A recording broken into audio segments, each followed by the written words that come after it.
This episode is being brought to you by Harry's. Please visit harrys.com, enter the code CRITICALHIT at checkout to claim your free trial set and free post-shave balm. That's harrys.com. Use the code CRITICALHIT. Many of you know that Major Spoilers, the company that brings you this show, is sponsored by our listeners. And I received this email the other day from Rick. He says, "Hi, Stephen and the guys. My name is Rick, and I started listening to Critical Hit a few months back, and I've loved every episode. I've never played D&D before, but because of the show, I bought the 5e starter kit and started it with some friends, and we're having a blast. I became a patron to support the show, and I hope everyone else who enjoys it will sign up too. I just got to Season 4 and think it's amazing so far, and I'm sure it gets even better. Thank you, Stephen, Rob, Rodrigo, Matthew, Brian, Sam, and everyone else over at Major Spoilers." Thank you, Rick, and thank you to everyone who has become a patron at patreon.com/majorspoilers. You know, each month we're setting a patron goal, and as of this recording, we're 9 patrons away from hitting the goal for January 2017. Now, I know that there are tens of thousands of you who are listening to Critical Hit right now and want to see this show continue for years to come. So do me a favor, just like Rick did, just head over to patreon.com/majorspoilers. You don't have to sign up immediately, but head over to patreon.com/majorspoilers. Check out our goals and what extras that we have in for you, and there's a lot of extras over there. And then consider supporting us for less than $1 a show. That's patreon.com/majorspoilers. After last week's show, I was really surprised by the number of you who truly got a kick out of our Call of Cthulhu game presented by Dr. Bradley Will, and also the number of you who are into this binaural experiment. I'm glad the experience is working great for you, which, honestly, that is the whole point. This audio experience is different and weird because the story and the game are different and weird. A couple of you sent in emails and messaged me on Twitter at Major Spoilers, wondering why I sounded different in the intro and the outro of last week's episode compared to the actual gameplay itself. There's actually 2 answers to that question. The first is that the gameplay, as I kind of mentioned last week, this is all a test, so we didn't know what the microphone was capable of picking up, and it does pick up a lot of stuff, right?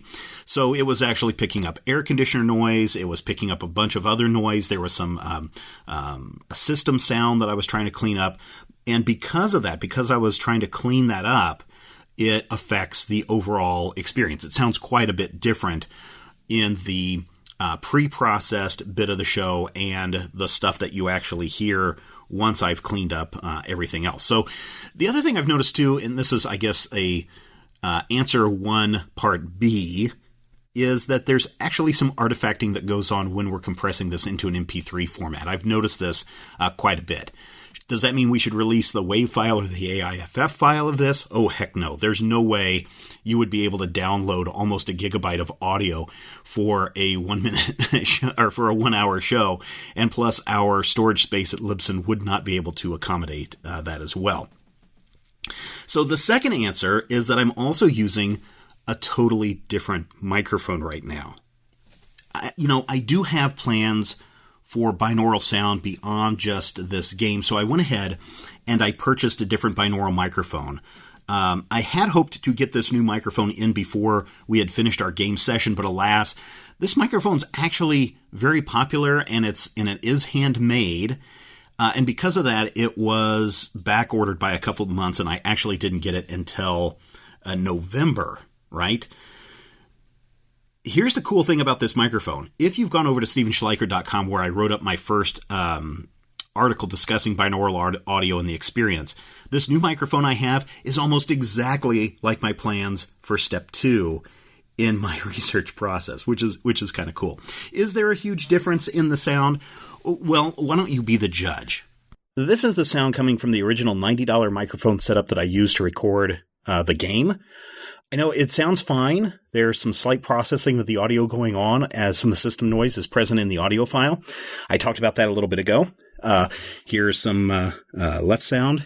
Here's some right sound, and you can paper sounds and all that stuff. And now I wanted to present the unprocessed audio so you could kind of hear what was going on with some of the system sound elements that I was talking about before as well, and you can hear the full sound. Now, granted, there's no air conditioner or heater or anything going on like that, so it's a little bit different, but I think you can experience what this microphone sounds like compared to the other one. For those of you who are wondering what just a left-right microphone sounds like, an XY setup microphone sounds like, it sounds like this. So I don't know if you can tell any left-right mixing that's going on. It's not quite the same binaural experience. I mean, it's just a true stereo mix. So there you go. That is just the XY microphone setup. And now we're back to the new microphone. Could you tell the difference? I know I can because I know what I'm listening for, but I wonder if you can tell the difference once this has gone through Adobe Audition, once it's gone through the processing system, once it has been converted into MP3, and once it has been sent out to you. If you can tell the difference between these two microphones, drop me an email or a tweet and let me know, because it really helps out my research, or whatever, that I'm calling this research, whatever it is on the binaural experience, because it actually will help going forward. And I value feedback from all of our listeners around the world, including you. Are you familiar with Harry's? Harry's was started by Jeff and Andy, who were fed up with one big razor company constantly raising their prices at the expense of customers. So the duo went and bought their own factory in Germany. They end up making some great blades. They take less profit, but they are able to offer their blades at about half the price of what you're normally going to find. Harry's blades are just about $2 a blade compared to $4 or more that you're going to pay at the drugstore. Now, I love using Harry's razors. In fact, I just finished shaving moments ago, just before I sat down to record this week's intro. I honestly love the close, comfortable shave I get with Harry's razors. I hate to think about the times that I had to shave before Harry's came along. Harry's is so confident. Harry's is so confident in the quality of their blades that they want you to try their shave set for free. That's right, free. Free. You heard that right.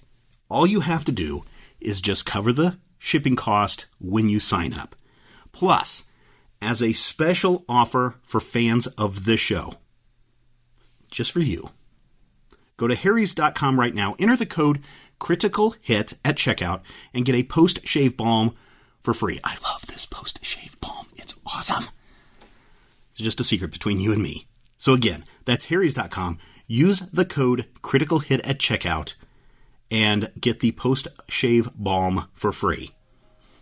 Now, the music has started. I think I hear our players coming into the room, so sit back, turn out the lights, close your eyes, and enjoy this week's chapter of The Yellow Light by Dr. Bradley Will.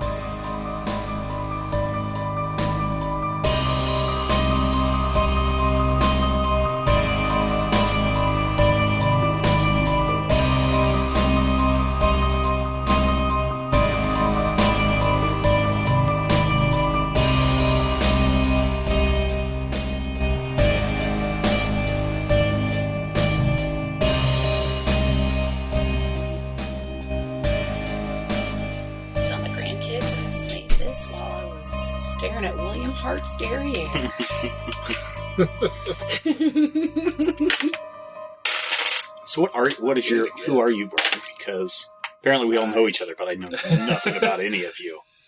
I am Zadok the Mysterious. Zadok the Mysterious, you're a magician? Stage magician? Or am the card reader? Card reader, like okay. I'm a fortune teller. The magic guy? Medium. Okay. Medium, spiritualist. Right. You do like cool. A cold reading act. Yes. Yeah. Come to my tent and you have the cool turban head and all that stuff too? Yes. Cool. Do you wear a tuxedo? Yes. All right. You'll live a long life and become very rich. Next. You'll live a long life and become very rich. Next. 20 cents, please. Don't tell them we'll become rich. They say, through the lending of money, you will find great riches. Generosity breeds wealth. Yes. Yes. So maybe we should go around and introduce people. I mean, probably. Yeah, it would probably be helpful at this point. Probably for you too. Oh, I got it. I got a pretty good handle on this at this point. Do you? No. Okay. Who are you, Rob? We're introducing characters. Oh. Having not done that before. Gustav Grayson Jr., usually go by Sonny. The animal trainer for the circus.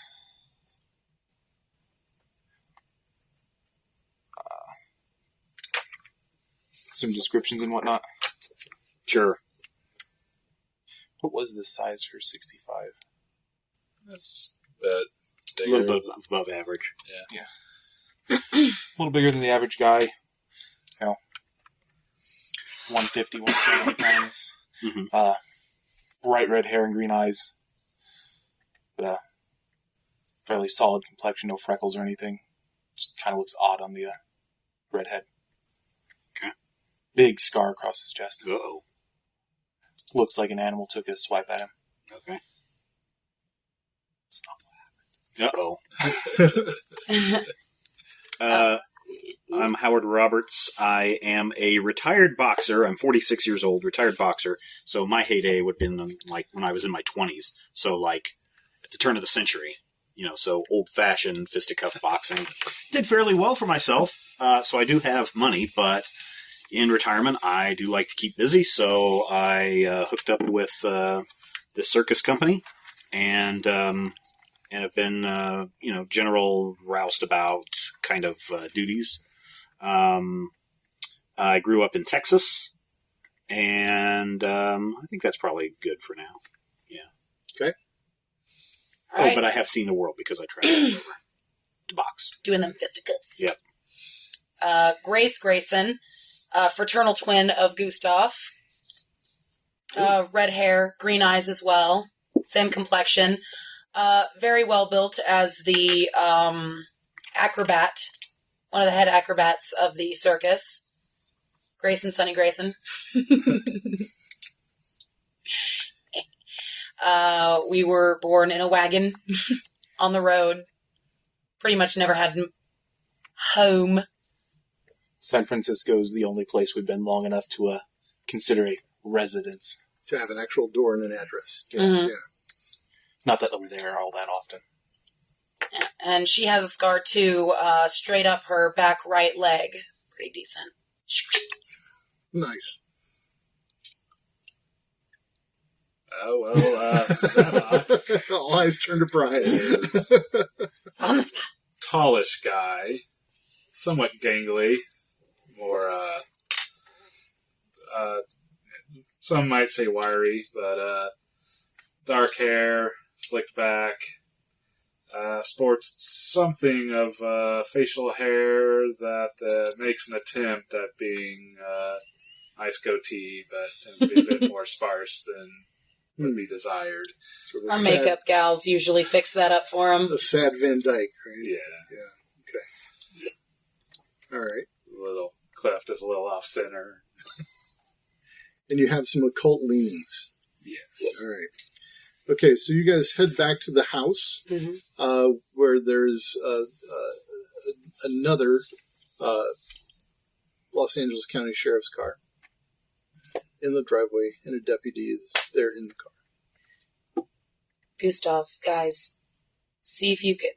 It doesn't sound like they're going to let us into the house. Talk to the sheriff while I sneak around back and see if I can't climb in through the window. Okay. Well, let me try and talk us in first. Okay. I'll stay back, though, just in case. So that way they don't have eyes on me. I'll let you know if you need to go. Okay. Okay, what's your plan here? I'm going to play the distraught nephew. Okay, all right. I mean, I'm assuming they know that they got a general description of us.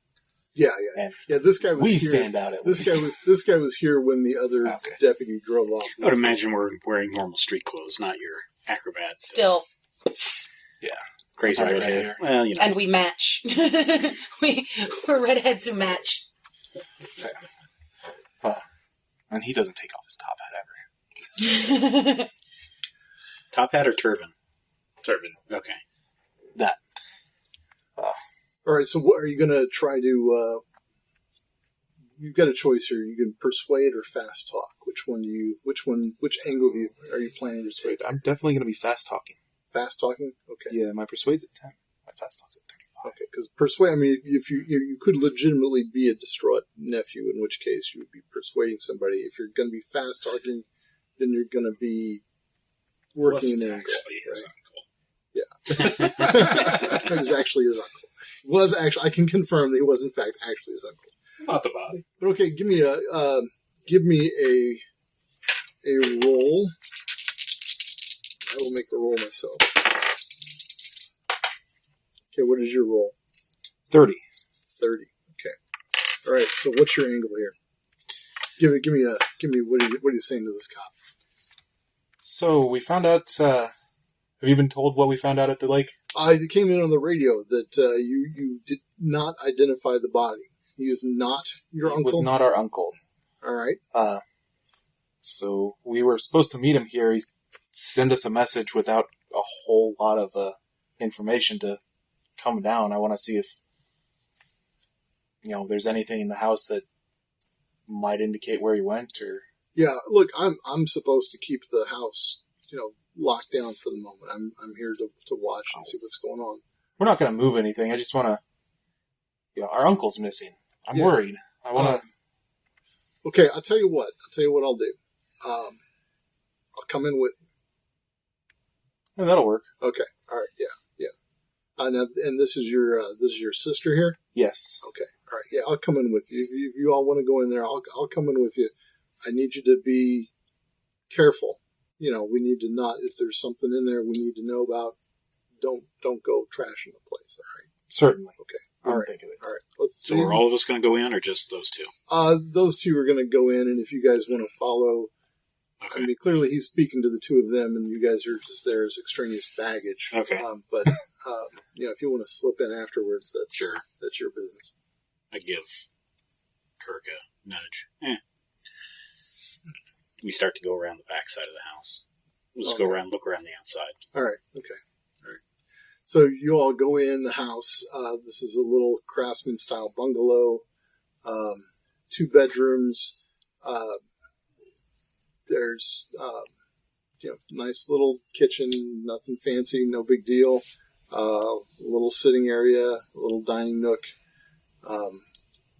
Clearly a man's house. It's not decorated with little doilies and whatnot, so it's just kind of what you would expect. There's ashtrays and cigarette butts here and there and that kind of thing. Does he have a study? No, there is no study. I mean, there are bookshelves in the sitting room here in the front room. Yeah, there are bookshelves there. Glance over them to see what see what he could have meant by charts. Okay, yeah, you don't see any charts or nothing like that obvious out here. Check the bedroom. Okay, so let me see which bedroom you're going to go into. Just randomly. Okay, all right. So you go in a bedroom. Bed is nicely made. Drawers are closed. There's a wardrobe there closed.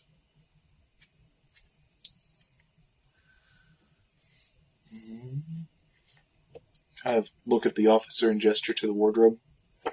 Go ahead if you want. Open it up. Yeah, there's not. Body falls out. Not really anything in the wardrobe. Drawers. Drawers are empty also. Looks like someone got out of here. Yeah. No, it doesn't look. It doesn't look like tossed. It's just there's just nothing there. Under the bed. Under the bed is dusty dust bunnies, but nothing there. Next bedroom. Yeah. Okay. Next bedroom. So it's this bed is not made. It's been slept in clearly. There's 2 nightstands, wardrobe. Again, this wardrobe's quite a bit bigger. And I'll go for the wardrobe this time. okay, so you open the wardrobe, and this is jammed with men's clothing. So there are suits, probably 8 suits in there. Plenty of slacks, plenty of shirts, just jammed, but they're squeezed in. You can tell there's just too much stuff in this wardrobe. Pockets? In one of the coat pockets? Yeah. All right. Yeah. In fact, let's say there's a coat sitting on a chair over there. This is an obvious one to go for. So you can go through the pockets. You do find, and this looks remarkably similar to the thing that the officer held up out of Jeremy's pocket. It's just kind of a folded. It's super thick, folded paper, and it's about 3x3 and about 3 inches thick. So it's about like a 3-inch cube of folded paper. And you can read on the front side or the top side of it, or however you want to call that, on this top folded bit, written in pencil in kind of a weird, not really a script, it's just kind of just like scrawled on there. It says the Imperial Dynasty of California and the Northwestern States of America. Other than that, you find a pack of cigarettes, you find a pack of matches, nothing special, a comb. And the drawers? Yeah. The drawers are, for both nightstands, like there's coins. There's like a little cup in one drawer with coins. There's little like socks in there. There's some underwear in the bottom drawer on each one of them. They got socks and underwear and stuff. Do they appear to be in different sizes? Yeah. So you can see the one is larger than the other. I glance at Gustav, just meaningfully. This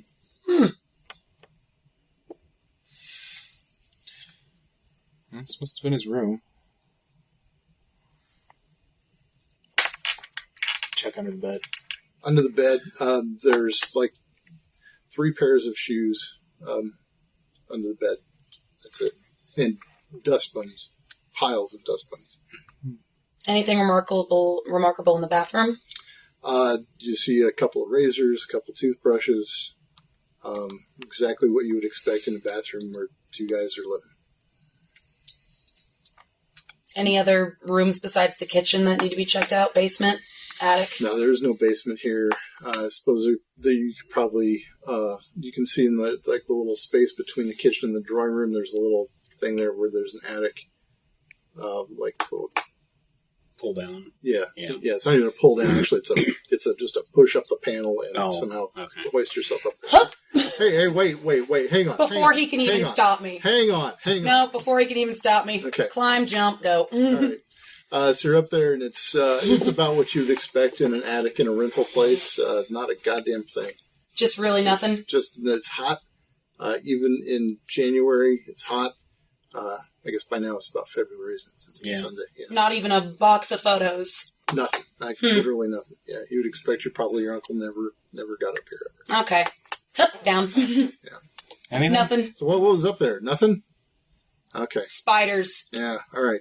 Figures. Yeah, figures. Well, look, kids, this is just the way it is. I mean, I think we're pretty clear on what happened here. Your uncle's friend killed himself. And I don't know if, what happened between him and your uncle or where your uncle's gone to, but I think we've got a pretty open and shut case here.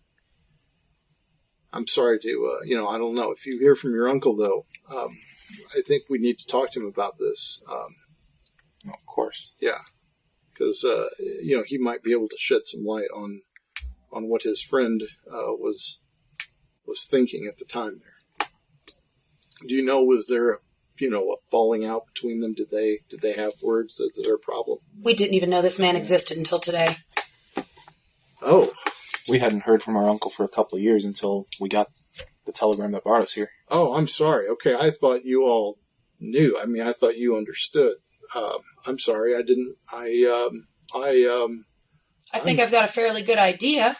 Okay, all right. Well, that's good then. Okay, so you understand. Okay. And he's clearly flustered. The rooms spoke for themselves, officer. Thank you. Okay, well, all right then. Yes, because sometimes folks don't understand what's happening, and that's okay. All right. And he says, "Let's. I think we can head out now." Meanwhile, outside, we're poking around in bushes and looking around the outside of the house. I'm thinking a gentleman living on the outskirts of the city like this, he's got to have a car to get into town, right? I would think so. Should we not check the garage? Is there a garage? Yeah. Back garage? Should tell us whether or not he should be around. Yeah, there's no car. Open up the garage. As we walk out, I just look at Gustav. No wonder Uncle never married.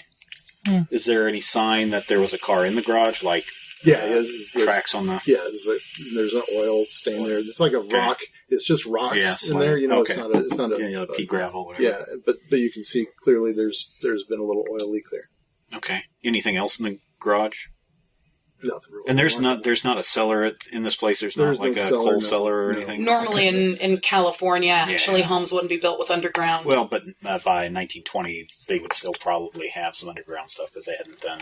Yeah, they hadn't had too much. Yeah. This little craftsman bungalow is fairly new. Crawl space. It'll still be post big San Fran rattler. So is there a crawl space? Yeah, there's a crawl space. You peer in there, shine a still flashlight. have that stolen flashlight. Yeah. Oh, yeah. We brought this with us. It says Hollywood Productions on it. One flashlight. Yeah, I still got mine, too. Oh, yeah, and I got a bunch of banners now, too. Nothing, huh? Wait, you guys made off with the banners? Oh, I said I wrapped them up. I was going to turn them into skirts. That's paying attention to us. No, they weren't paying attention to you at all. All right. No, you can't. You just it's cobwebs and dirt and just what you would expect in a crawl space. Okay. Nothing exciting down there. So we come back around to meet these two. Okay. All right. Anything inside? No, not really. Heard you kind of talking. This is a rental house? Yeah, this is a rental. Yeah. Do you know who the landlord is? I don't. I suppose we could probably find out, or you could find out if you wanted to. Fine, I will. It should be a matter of public record. Walk next door. Oh, Lord, Howard. Hello. Evening, ma'am. Sir. Yeah, ma'am. Evening, ma'am. Yes. Our friend's uncle lives next door. Yes. He's not around. Yeah, Jeremy. He's a sweet boy. Yeah, we're more thinking of the other one. Oh, Edward. Yeah. Oh. Do you know who the landlord is of this house? We're trying to find the uncle and find Jeremy, his friend. That's Reese Watson. Reese Watson. Reese owns this house too. Oh yeah. Do you know how I might be able to get a hold of him, ma'am? I can give you his address. Oh, that'd be so great. Thank you, ma'am. So she gives you an address for it. It's actually just a couple blocks away. All right. Walk back to the sheriff. The lady next door was very kind. What'd she tell you? She told me that this was a rental, and that's a house of rental. She told me where to find the landlord, so we're gonna maybe go see him, see if he knows where their Uncle Eddie might be. Why don't I? That's okay. We can find it.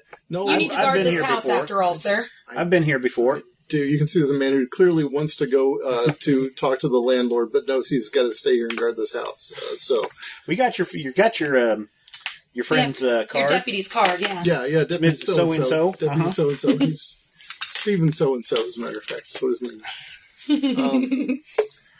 Yeah, okay. Well, I guess you're not going to hurt anything if you go over there and talk to them. But It's a free country, right? It is. Let them know that we'll be sending a car by shortly. What time is it? So let's say you started this at about like 10 a.m. So by now it's probably like 1 or 2 in the afternoon. Okay. Maybe you guys got lunch somewhere. Okay. We don't On need Sunday. we don't need to run through the whole waitress and all that. No. Go for strawberry and rye. Yeah. Right on the... Down at the Brown Derby. Yes. So you boys, lady, want to go over to Watson's house now? Might as well. Or did you want to find a room first? Let's swing by Watson's. It's only a couple blocks away. All right, so we hop in my car, All right.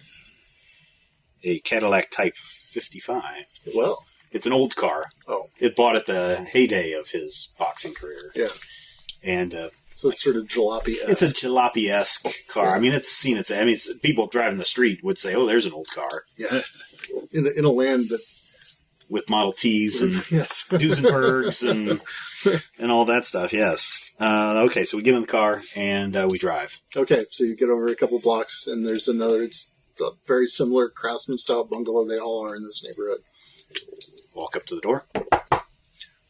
I'll be right behind him. Yeah, this guy answered, yeah, what can I do for you? Are you Reese Watson? I am. What can I do for you? You own that, you rent that house over there on 93rd Street? Yes, I do. Where it is? Where? I It's don't know. 93rd 93rd Street? To Yeah, Jeremy and Eddie Grayson. I've got 5 properties over there.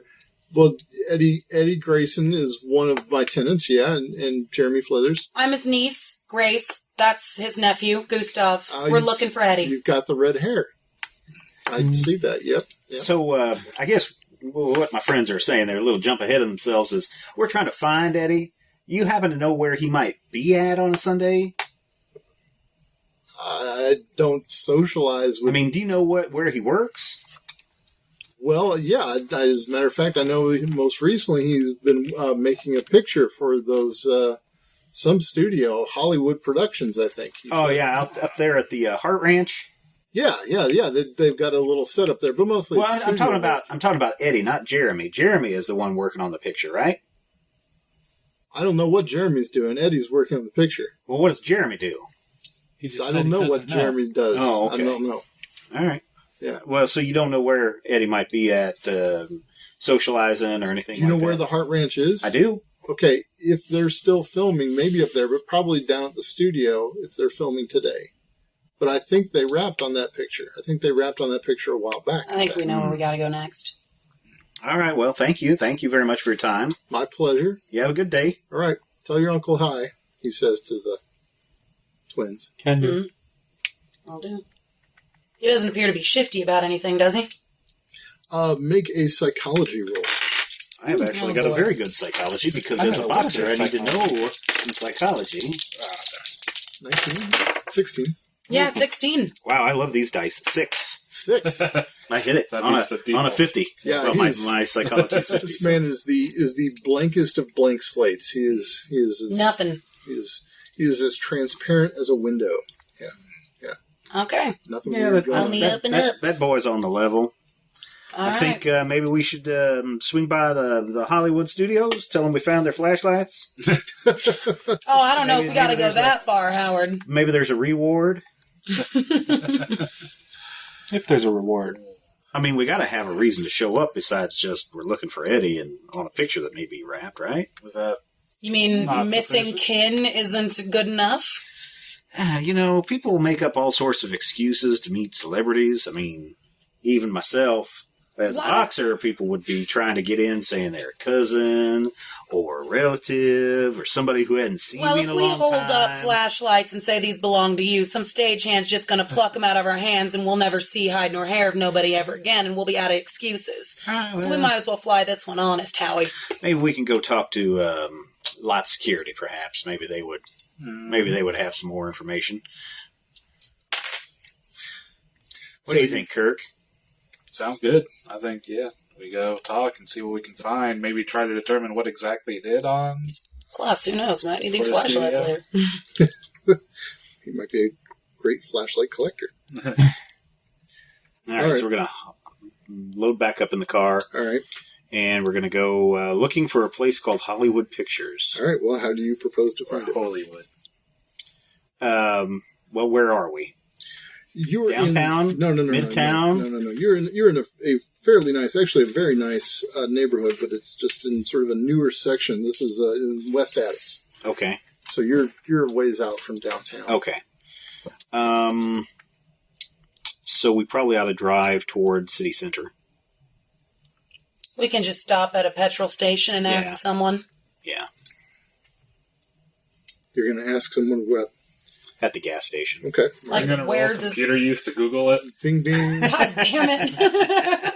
Why didn't I think of that? Pull out my smartphone. Not modern. All right. So you like kind of going down to Hollywood proper? Yeah. Okay. You can see the Hollywood Land sign up on Yeah. up on the hills there. So you can pull into a gas station and a little fella hops out and what'll it be? You can fill it up $1. $1? Yeah, Got a big tank. it is big tank. Jeez. All right. By the way, we're looking for Hollywood Pictures. Hollywood Pictures, yeah. Where are they located? They are located at, they're on Gower Street. They're North Gower Street. They're up there right by Columbia, actually. They're like about 2 blocks. You even see now Columbia is a big studio. You know what Columbia is. It's down there by the. You go down this street, and then it's been a while since I've been here. So you go, you know where Gower Street is, right? North Gower. You know where that is? Kind of. Oh, Point. Good God, buddy! And so he pulls out. We're from out of town. He pulls out a map. These Rand McNally maps, downtown Los Angeles. They're nickel. All right. Okay, awesome.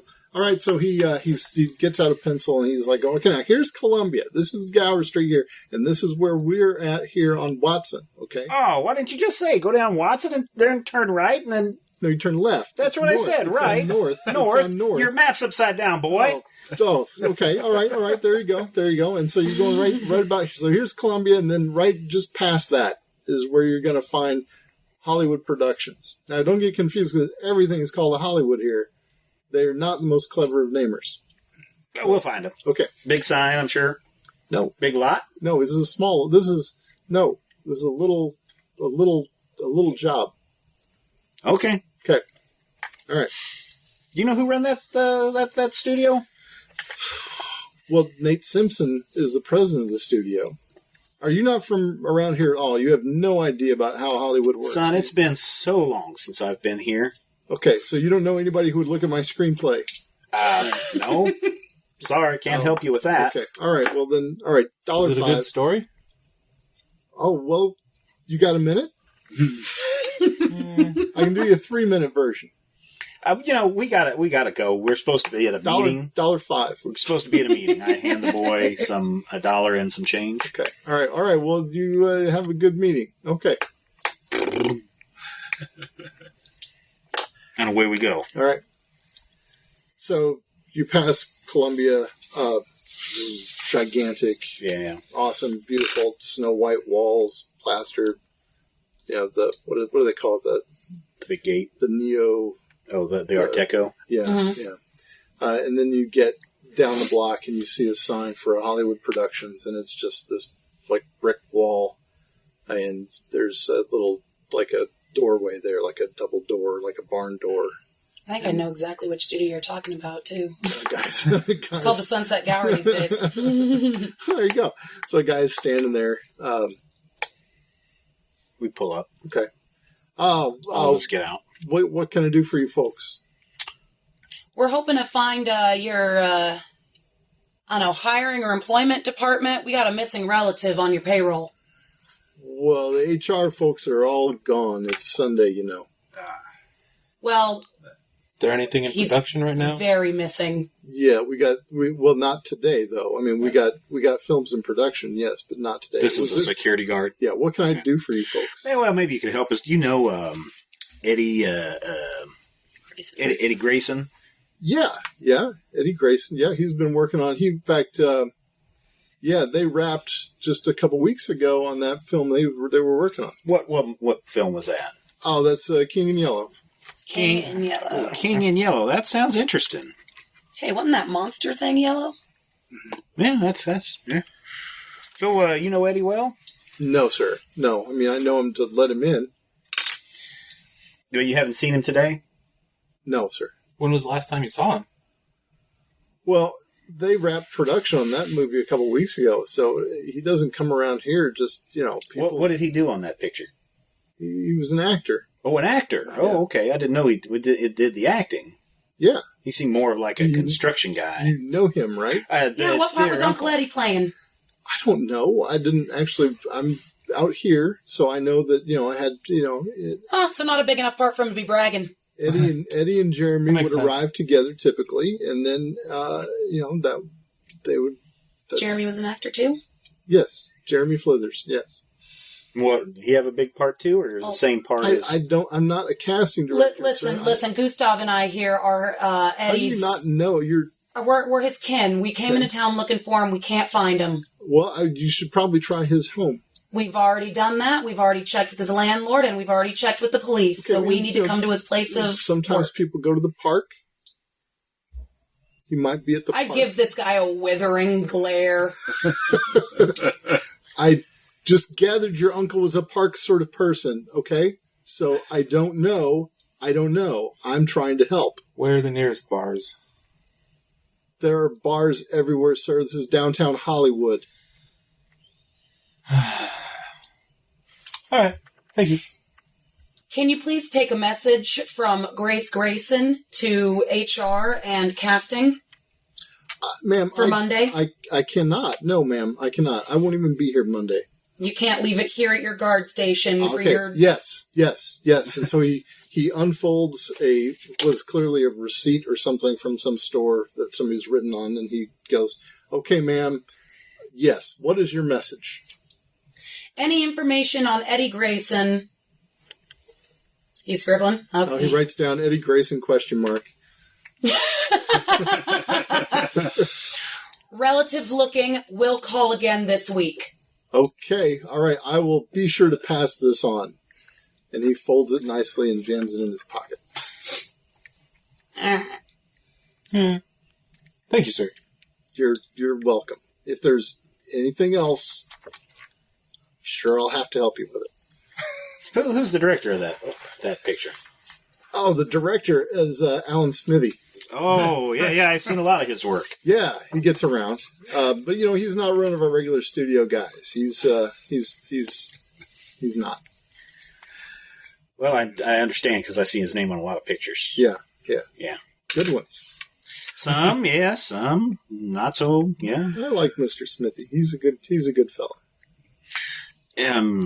No idea where we might be able to find him. He is not a Hollywood productions director on contract. Mm-hmm. This is a very strange production. So none of the actors are folk on contract, and Mr. Smithy is not, and the producer was outside the studio. Everybody, mostly, I think they just rented the time on the sound stage. Well, actually, I wouldn't say sound stage, would he? This time on the stage is here. Mr. Smithy has got his own offices. You'll just have to find him at his office. What do you mean this wasn't an ordinary picture? I'm just saying it was not really a Hollywood Productions picture. They did their financing elsewhere. I don't know anything about it besides, I know who our studio contract folks are, and Mr. Grayson was not, Mr. Jeremy was not, none of the folks associated with this picture, not even the camera, even the equipment wasn't our equipment. Looks like we got to track down Mr. Smithy. I think that's our next spy. Well, is there anyone else that you know that worked on this picture that we might be able to get a hold of? I know it's a Sunday, but it's kind of, you can tell these kids are upset about their uncle being missing. Yeah, and he says, I would look at the park. The where? The park. The park. The park. All right. Which one? Griffin. Oh, yeah, with the thing up there. No, it's not there yet. The thing up there. No, it's not that yet. I mean, that thing they're constructing. Give it about another 30 years. Griffith, yeah, just above the sign there is just on the top of the ridge above the sign there. Okay. And there's places in the park. Mm-hmm. I guess I understand what you're saying. Thank you so much for your time. All right. Oh, and I do know that Mr. Seavery was associated with this picture. Who's that? Mr. Seavery, Colin Seavery. You know of Colin Seavery. I'm sorry, I'm not from around here, as you might be able to tell. Well, he's money. He's big. He's oil, and and so he was Texas oil or California oil? California oil, Oh, the real stuff. No offense. That's okay. I never got into it myself, so good. That's good. So Mr. Seavery, he owned everything. He them cameras that they used, everything. okay. Well, I guess we'll go to the park. Okay. Up there on the hill. Up on Griffin Park. Not too far away. Yeah. All right. Thank you. Yes, thank you very much. You're welcome. Shake hands. All right. Pat him on the shoulder. Everybody gets back in the car, I guess. Okay. Guess we're Drive off hiking to the up. park. Yeah, I guess we're hiking up. He said close to the sign. You don't need to hike. There's a road that goes up to Griffin Park. Oh, it ain't blocked off yet. Well, I mean, no, you have to hike up to the sign. Yeah, no, it's above the park, above the sign. Yeah, don't go up to the sign. Yeah. Police ain't blocked it off yet. All right, so we take a nice little drive over to the park. All right. And we drive around. Okay. So there's Sunday Sunday in the daylight. afternoon. So Sunday afternoon. There's families here and there, and just folks, with a picnic or maybe just sitting reading. So people walking their dog. You guys don't have any pictures of your uncle? Not on me. Okay. Definitely not here. All right. There probably wasn't anything in the house that we could have. You didn't have any pictures of it. Yeah. Honestly, a manhunt wasn't the first thought we'd have coming out here. Yeah. I have to try to find that gentleman there. I'm gonna keep an eye out for maybe a seedy looking young man who looks like he might be there for something else. Okay. Well, as you drive around the park, and you kind of get to a place where there's not so many people, and there is a young man sitting on a picnic table just smoking a cigarette. All right. Kirk, you want to go out and have a chat with him? We can talk. See what information we can get.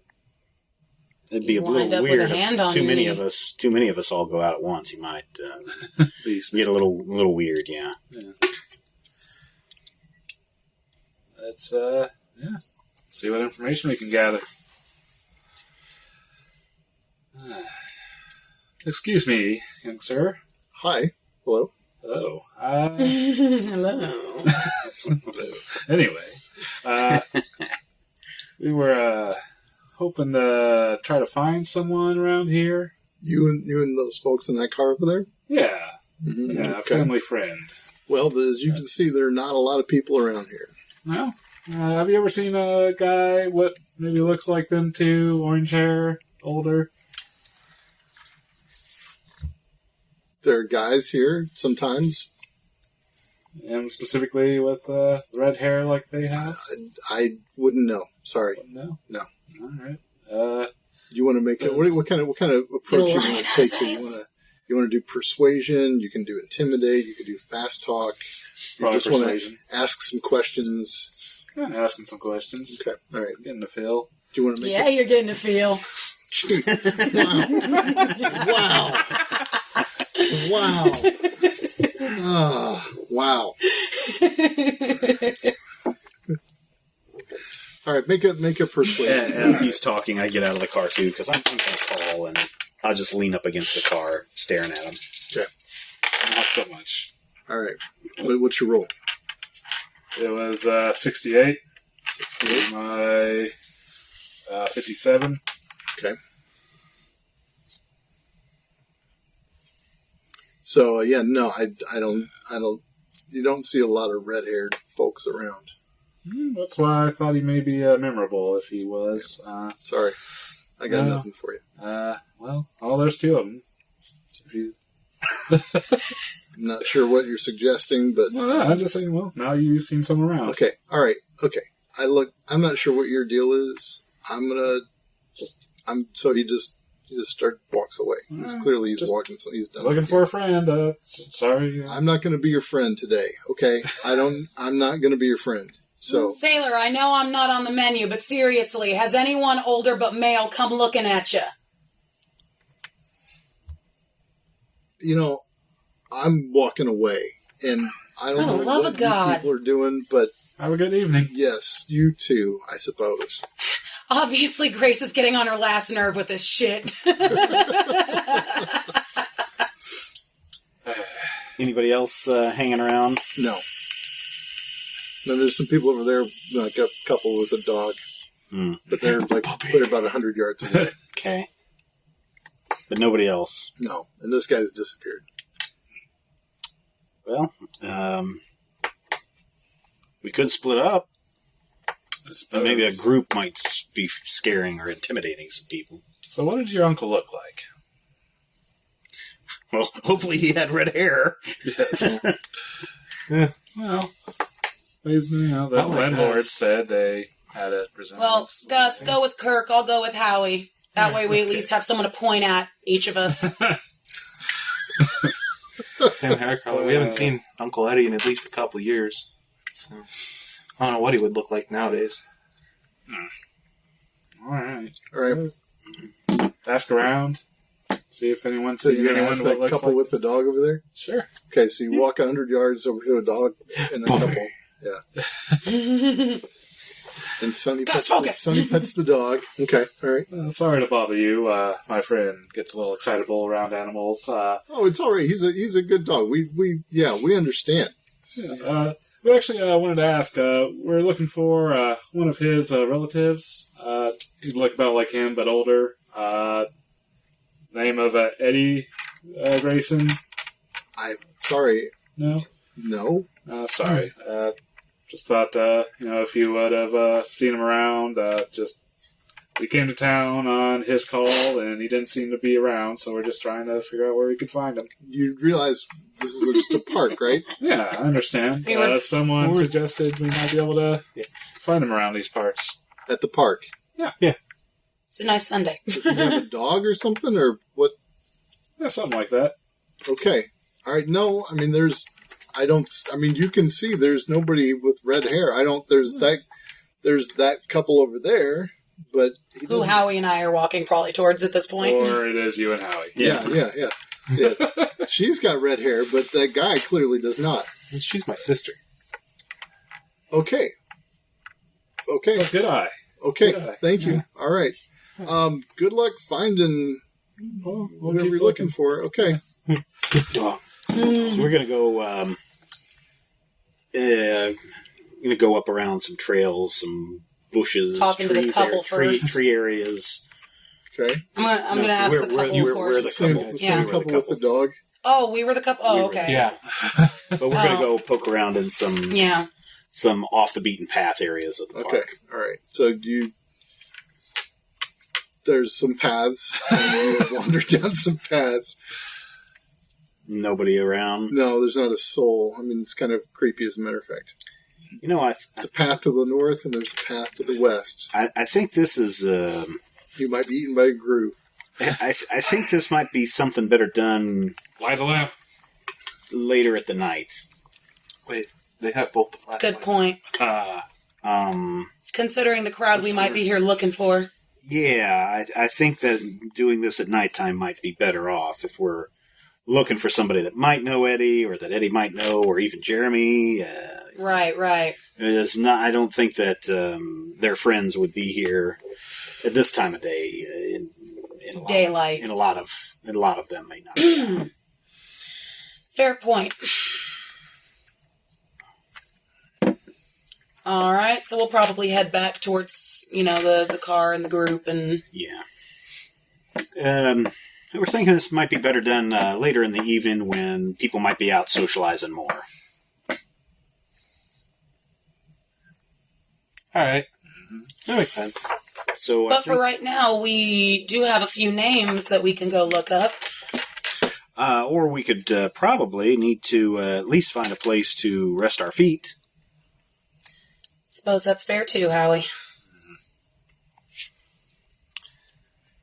So there are a lot of hotels, in downtown Hollywood, and it's really a question of how much money you guys are interested in spending. And we can just call it upscale, downscale, or flop house, or luxury. If you want to go luxury, mid-range price, a mid-range. So 25 cents a day, downscale. Not a flop house. Not a flop house. Okay. $1 a day, $2 a day. So in like a downtown hotel, probably. Okay, someplace that has parking. Yes, off-street parking. Mm-hmm. Okay, all right. So you find a suitable place. Let's call it Casa La Loma. Casa La Loma. And bellhop or the desk clerk says, "What kind of rooming arrangement do you folks need?" I've got 4 rooms available.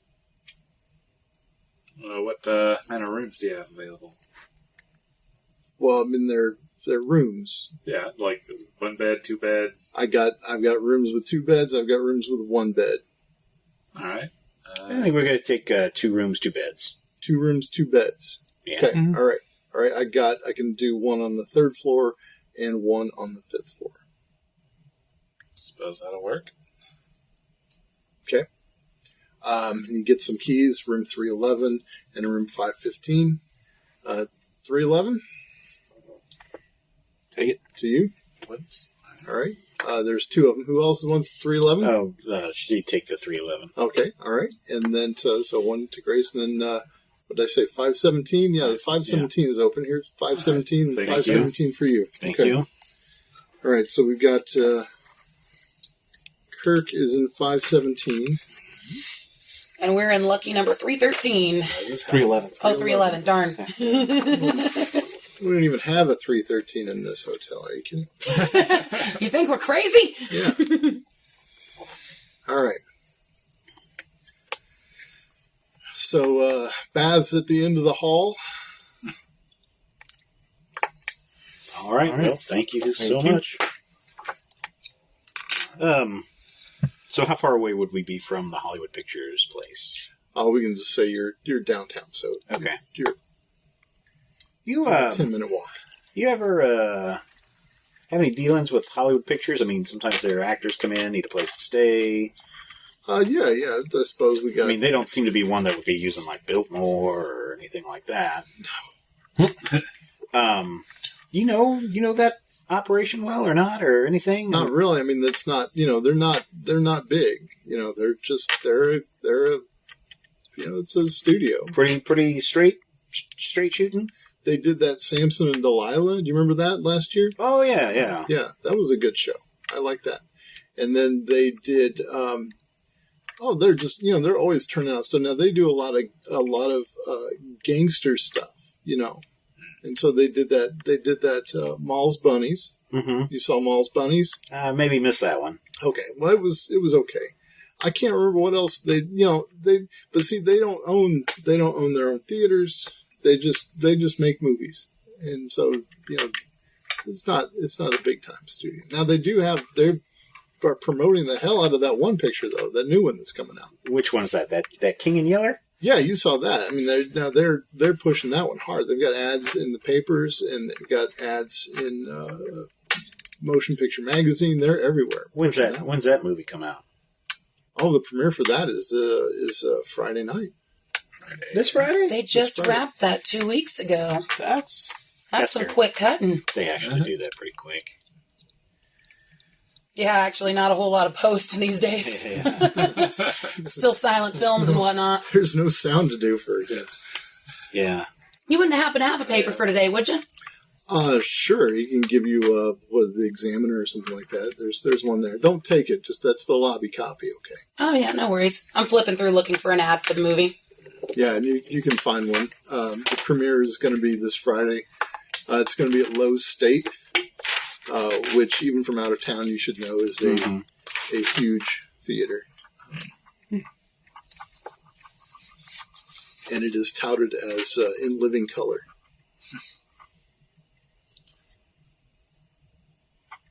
Lowe's Estate? Lowe's State. Lowe's State. Yep. Color picture. Lowe's State Theater. See if I can't sell me a halfway decent gown out of these banners before then. be possible. Okay, well, thank you. Make a. This isn't even Craft after check, what's No.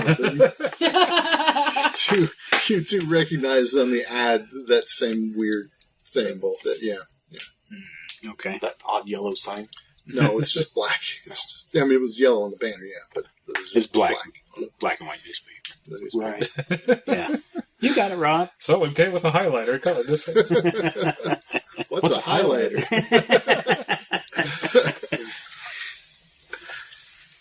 All right. Well, drop our bags off and come back downstairs in about 30 minutes or so. You kidding me? We've been schlepping around lakes and places. We're probably grody. Yeah. I'm gonna avail myself of the facilities. All right. So They'll give us an hour and a half at least. hour and a half. Then we'll see you back down here around dinner time, about 7. That'll work. All right. Sounds like a good napping time. So we all go upstairs. Okay, go upstairs, come back around 7, and meet in the lobby at 7. What's your plan? You don't have to, by the way, role play every conversation. If you want to, you're welcome to. But what's your plan? Well, let's see. For names for people to look up, we got Nate Simpson, the Hollywood Productions president. We got the director himself, Alan Smithy. Moneyman, Colin Seavery. We also know that it's getting close to evening, so it's dark by now. February would be really dark. Yep. So we could go back to the park. Yeah. Right. And so we got some options to go with. Well, it's about dinner time. What's the Blue Plate Special. Well, actually, I was going to say, what's a good bet for the muckety mucks in downtown to be? Well, there's the Brown Derby, obviously. There's, what else is there, Stephen, in the 20s restaurant-wise? Oh. I don't know either. You could ask the bell clerk, and he could point you I mean, to... the Derby's popular with the show folk. Yeah, Right. he could point you to places where you might be able to see some stars here and there. He could probably point something out in that direction if you wanted to. But Yeah, if you guys want, we could go eat and see if we bump into anybody, or just grab something really quick and head back to the park. We might be able to find one of these money people if we go to this dirty place. All right, it's a fine place, all right, so you're going to go to the Brown Derby? I suppose. Okay, so there's a velvet rope and a doorman. What can I do for you folks? I was hoping that we could get a table for me and my friends. Oh, maybe if you come back around 10:30, maybe. Well, we're kind of hungry now. This is a Brown Derby on a Sunday evening, sir. If you call ahead and make a reservation... We were supposed to meet a friend. Okay, you want to do a fast talk roll? Yeah. Hi, I made it 46 to 50. 46 to 50. All right, well, hang on. You're not Not out of the clear yet, Buster. It's not exactly how this works, but okay. All right. Oh, okay. Who's your friend? Eddie Grayson? Eddie Grayson? Eddie Grayson? I don't know Eddie Grayson. Well, we were also supposed to meet his director, too. Who's that? Oh, Mr. Smithy. Oh, yeah, Alan. Yeah. Now, Alan hasn't come in yet tonight. I don't think he's even got a reservation, but if you want to, you folks could sit at the bar, and I guess I could let you know when Alan gets here. That'd be a big help. Thank you, sir. Okay. All right. Sounds like a great plan. All right. You guys are not dressed well at all for this, by the way.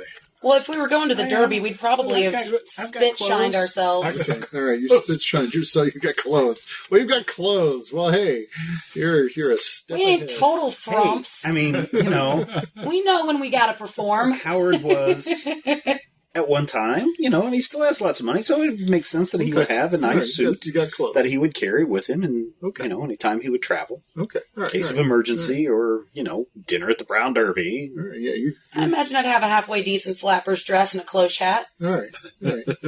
And he's always wearing his tux and his turban, so I use my You wear a turban or a top hat?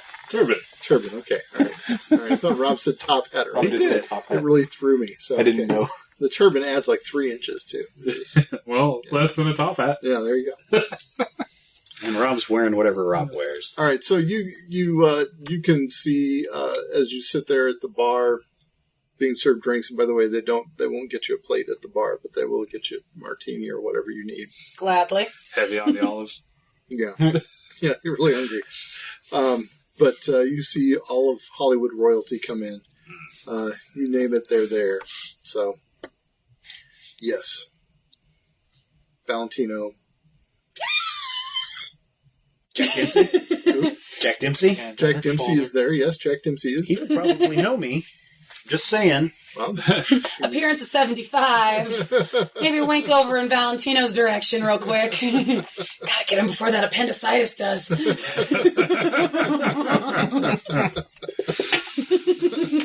I'm bummed.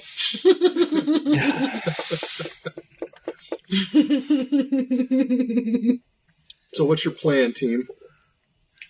Well, the doorman did say that he was going to let us know if Smithy came in. He did say that, yes, because I'm pretty sure you guys have no freaking clue what Alan Smithy looks like. But in that newspaper that I looked at earlier today, did it have a cast list, like starring Yes, as a matter of fact, it did. Well, it didn't say starring, but there was a cast list. Featuring.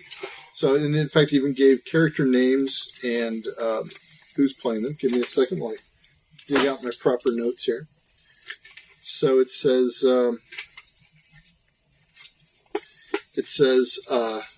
Uhat. That's just the character name Uhat. Is Stanley Appleberg. Casilda is Naomi Thalton. Camilla is played by Jenny Swindon. Thale is played by Randall Birch. Notalba is played by Edward Grayson. The Stranger is Jeremy Fithers. And then it says The King, and then it just has 3 question marks.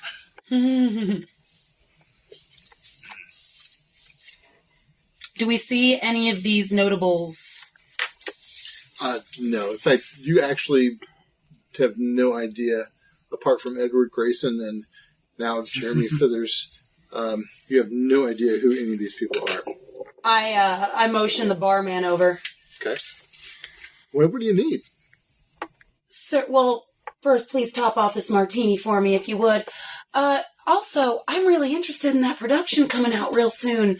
I saw something in the paper for The King in Yellow. Oh my gosh, have you seen that? The trailers for that are unbelievable.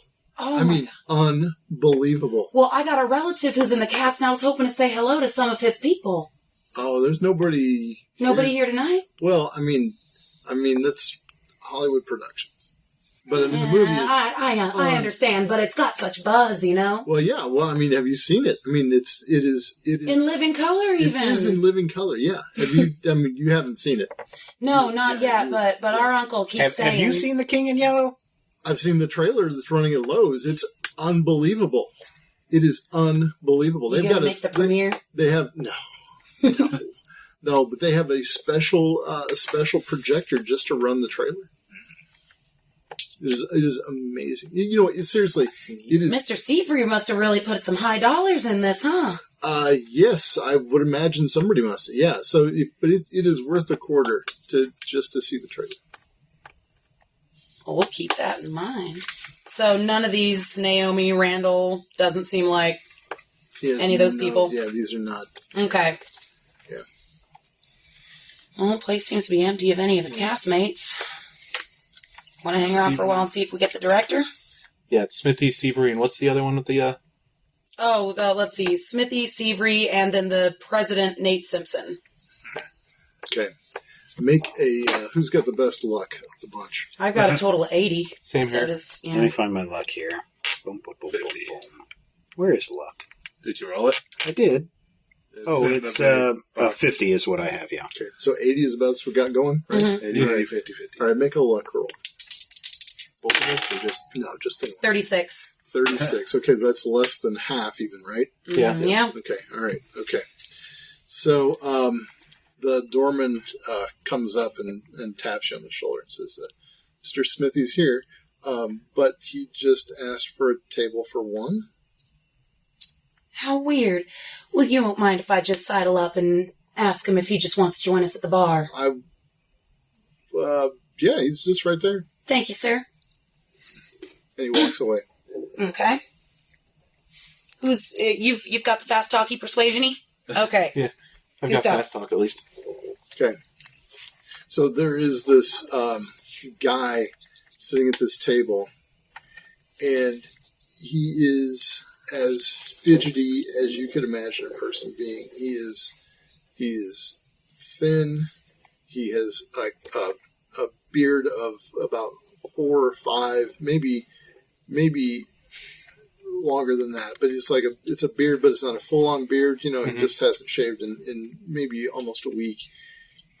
His beard is just white as snow, but his hair is kind of this weird mousy brown and just unkempt. Just his hair is a mess and just constantly fidgeting.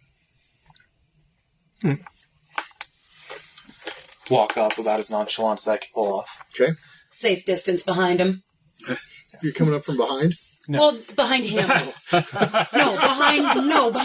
Let me jump him! We snatch him up and we drag him outside. Surprise works differently in this game. Backstab damage. We flank him.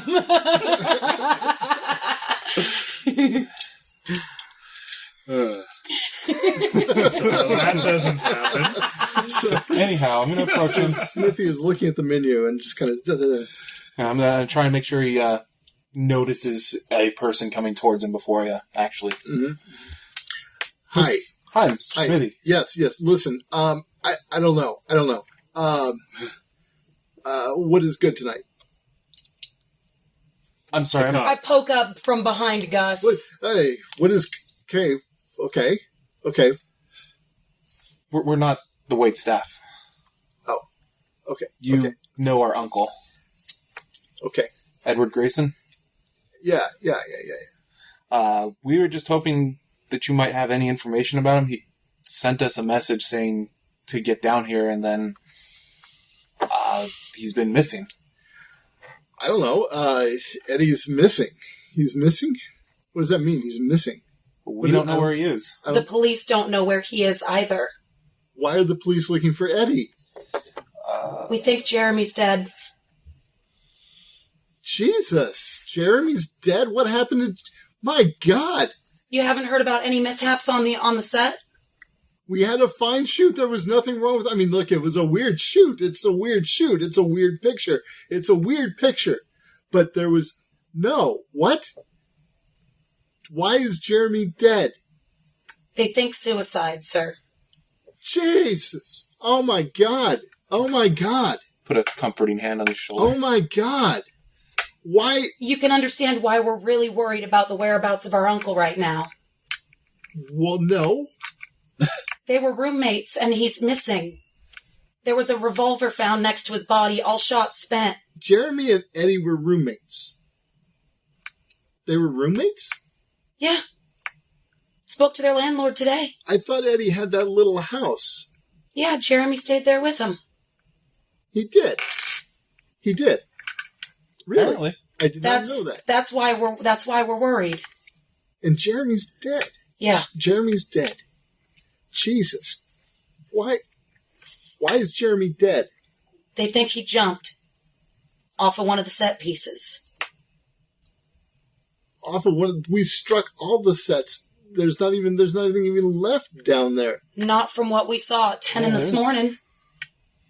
And you can even ask Mr. Hart down there. You can even ask Mr. William Hart. He was down there himself too. Oh, up at Bill's place. Mm-hmm. Oh, Jesus! No, not that. No, we didn't strike that set up there. No, we struck all this stuff down at Hollywood, down at Hollywood Productions, because middle of the lake is where Jeremy was found. In the middle of the lake, the little lake we made. Yeah. What was he drowned? On the rock. Say he jumped. On that rock out there in the lake. Okay. Yes, Mr. Smithy. So he jumped from the city. He jumped from the old city. That's what the police seem to think. Jesus. He's dead. He's dead from that. He had our uncle's papers on him, which is why the cops took us up there. They thought it might be our uncle's body. He had Eddie's driver's license. Yeah. Is what you're saying. And his own, but they didn't know who it was, so they took us up there to, and I try and look a little, identify the body. Oh, okay. So, and you knew Jeremy also. We knew it wasn't our uncle. But the corpse had both Eddie's and Jeremy's papers on them. So, wait, you don't know Jeremy? No, but we know Eddie. Okay, so... But they seem to... They think, Eddie's okay, right? Eddie's okay? That's what we were hoping you could tell us. I don't know. I thought Jeremy was okay, but you said Jeremy's dead. That's what the police say. Jesus. Jeremy's dead? Why is Jeremy dead? Mr. Smithy, are you okay? Yes, I'm fine. Do I look fine? I'm fine. But Jeremy is dead. So does he have a drink in front of him yet? No. I hand him my martini. Thank you. And he just pops it back and then carefully pulls out the toothpick and looks at the olive and then just drops the olive in the glass and shoves it away. Okay, so you don't know Jeremy. Never met So him. how do you know that's Jeremy up there? That's what the police told us. Yeah. They say that's the what best the police bet. assumed. Okay, so they don't know it's Jeremy either. So Jeremy might be okay. Jeremy's okay. Jeremy might be okay. I mean, you don't know if We don't. You saw the body? Didn't. Yeah, You we saw saw a the- body. But It was not our uncle. okay. So it may not be Jeremy. Do you care to recount what the body looked like to Mr. Smithy? Sure. Gus? What do you look like? Recount the... Yeah. Yeah, recount the... Long curly blonde hair. Kind of Yeah. thin. Finish, yeah. Kind of thin. Nice suit. Fit well. The suit was kind of crumpled by the actions of the night. That's harsh. That's really harsh. Gus, really? That's really harsh. Okay, so Jeremy's. couldn't Why tell how is it Jeremy fit. dead though? Why is Jeremy dead? So it is for a fact matches, I Mr. don't Jeremy? know if it's for a fact, but that sounds like Jeremy. Yeah, that sounds like Jeremy. Okay. Okay, I need to go to my office. Do you need someone to accompany you? And I'll lay a hand on his elbow. Yes, that would be good. Yes. Well, Okay. Anything we can do to help you and find our uncle in the process, Mr. Smithy? You could take me to my office. Can you take me to my office? yes. Sure. Can you have the valet pull your car around? We've got a car. I don't want to drive right now. Can you take me to my office? Okay. Sure. Can you take me to my office? Yeah. Okay. That's because fine. Jeremy is dead. Were you very good friends with Jeremy?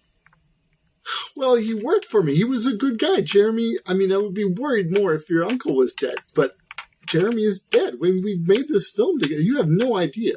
I understand you only wrapped a couple weeks ago, sir. We did. We're sorry to bring you such bad news, but we'll get you to your office. Yes. Okay. So he gives you the address. Who's driving? Hey, Probably the guy Howard with ranks is, of okay. driving. Yeah. So he gives his address is 304 South Broadway. And he goes up to the building, and it's Sunday evening, but the building is open. You go in, and you're in. When you go inside, there's just a regular, like, sort of 5-story building. Like, doesn't look like much from the street. But you go in, and you're in this courtyard, and you can look up, and you can see the night sky and the stars coming in through the skylight, like 5 floors up. And then all through this courtyard is just like these wrought iron railings that go all around the courtyard everywhere. And like those are the hallways. And so you go up the stairs, these like enclosed stairs in the courtyard, and you can get off at each level, and there are these railings. So his office is up on the 3rd floor, so he leads you up to the 3rd floor in this beautiful building. And you go into his office, which is a shambles. I mean, it's just piles of shit everywhere. And like there's like paper cups. There are paper cups everywhere. The ashtrays are heaping with cigarette butts. It looks like nobody has like thought of cleaning this office in weeks. Clearly, this is where this man spends most of his time. So Alan goes in, and he sits down at his desk, and he kind of tries to compose himself. And he goes, sit down. So there are 4 chairs there, and you guys can fill up the chairs in his office. And so he sits down, and he says, okay, I have to think. And he turns, and he opens this little cabinet, and he pulls out very carefully and very gingerly this little tinfoil hat. And he puts it on and just kind of presses it onto his head very gingerly, very carefully. He makes sure that it's pressed down nicely all around. And he says, okay, that's better. That is better. That is better. Okay, so Jeremy is dead. Most likely. Okay, probably Jeremy is dead. Or somebody who looks a lot like Jeremy and had Eddie's license on him. And Jeremy's. And Jeremy's license on him. Okay. You know, When was the last time you saw them? well, we wrapped production. I mean, we wrapped production on their parts And then we had that was probably 3 weeks ago, and then we had the location shoot, and the location shoot was, and they didn't have to do that. They weren't part of that. They didn't do that. So they weren't even ever at the Heart Ranch? No, I'm talking about the location shoot. The Heart Ranch, yeah, that's the Carcosa Haster set up there. That's the set. Yeah, I'm not talking about the location shoot was something else. Don't worry about the location shoot. They didn't have to deal with that. That wasn't a thing. What about the Carcosa Haster? When were they in that? Did they? Yeah. When were those scenes shot? Oh, we wrapped that. We wrapped that about 3 weeks ago. How come you haven't? You said you took down the sets at the studio. Yeah, well, But how come you haven't taken down the sets up at the ranch? Well, nobody needs that. I mean, I got to get up there and I got to knock out. Well, I guess we'll have somebody. So no one needs that big yellow monster head. No, I mean I've got to. I don't even know how I'm going to get rid of that. Actually, take it off your hands. Well, okay, all right, but More importantly, our uncle seemed to call us into town over some charts. Yeah, he said he of important. Did he ever talk to you about any charts? And then he just stares for a moment, and he kind of looks at his desk, like he's thinking about how to reply to that.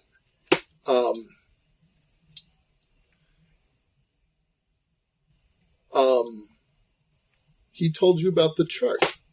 Eddie told you about the chart. That's the whole note reason. Said, yeah, he understood the chart and he needs to explain it to us. What is your name? Gustav? Gustav. Yeah, Gustav Grayson Jr. Gustav Grayson. You can call me Sonny.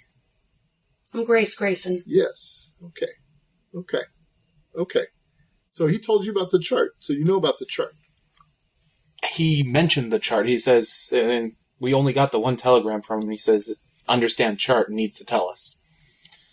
Eddie it seemed to be important enough to call his last remaining kinfolk in. Eddie said he understands the chart. Mm-hmm. That's what the message said. I did not know that. Eddie understands the chart. Do you understand the chart? Yes, I understand the chart. Yes. Do you have a copy of it on you? I'm a little confused. Maybe you can explain the chart to me? I don't think I can explain the chart to you. How come? Do I need one of them hats? No. There's only one diadem, and it doesn't help with the chart. Okay. Okay, I'll show you the chart. All right. Okay. And so he goes in a drawer, and he opens up the drawer, and he pulls out this little wad of paper.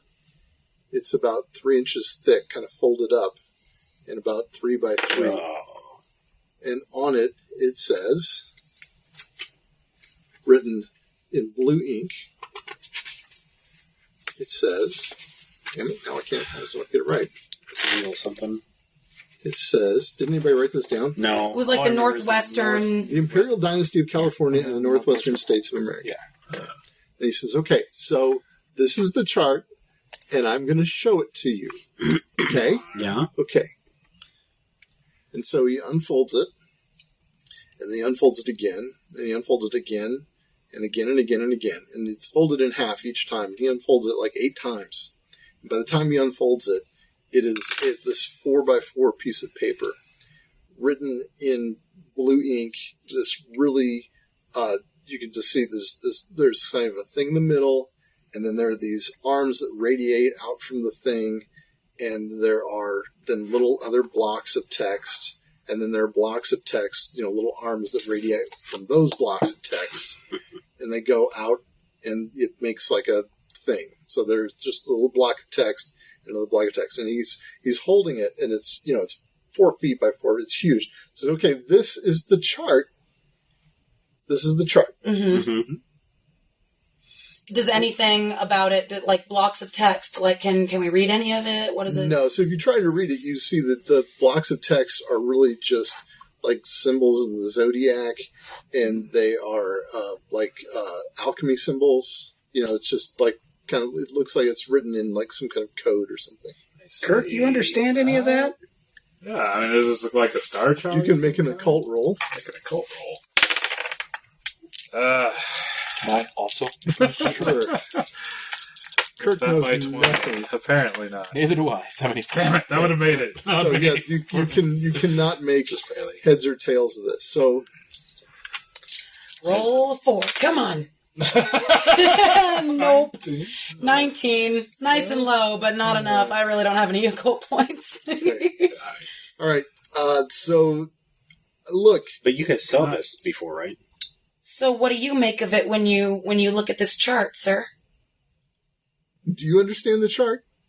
I think that's what our uncle wanted to explain to us. I think Okay. he wanted to teach us how to read the chart. Okay. If Eddie, I don't believe Eddie. If you don't understand the chart, I can't explain to you the chart. I can't explain to you the chart. I can't explain to you the chart if you don't understand the chart. Okay? Okay. The chart is just the chart. And if you don't understand the chart, I can't explain to you the chart. What is the chart about? about? We say in unison. The chart is about the imperial dynasty of California and the northwestern states. Is it a bloodline? Yes, it's the imperial dynasty. Yes. Yes. Okay. No. Yes. So who's in charge of this imperial highfalutin thing of California? If you don't understand the chart, I can't explain to you the chart. Well, how do we understand the chart? So this is the bloodline, right? Is this one in the middle, the king, then? So you do understand the chart. I understand how bloodlines work. Okay. Okay. This is the king, and then Yes. relatives, Yes. further distance as we go out. Yes. Okay. Are you on this chart? Okay. If you don't understand the chart, I'm not going to explain to you the chart. Okay. So we have the king here in the middle. Yes. And his blood relatives, direct relatives. Yes. And then Okay, but if you don't understand the chart, so he's folding the chart up and and it's You a guys- freaking you guys nightmare. saw So he's one of trying those to things, fold right? this 4x4 piece of paper on which thing? back in half. Now, hold on. I feel like if you give us some time, we Yeah, can. there was one. Obviously, our uncle took some Our time to uncle's house. study Okay. this chart. Okay. Look, I can't make you kids understand the chart, okay? And I'm not going to explain the chart to you. I'm not going to do it. Okay. Allow us. Well, who could explain the chart to us? We want to understand. I know you want to understand. Everybody wants to understand. I think there's something important here. I'm sure there's something important here, but I can't explain to you the chart if you don't understand the chart. I can't. What do you feel to be true when you look at the chart? What do I feel to be true? I feel to be true that Jeremy is dead, and I don't know why Jeremy is dead. That's what I feel to be true. Is Jeremy dead and change your chart? No.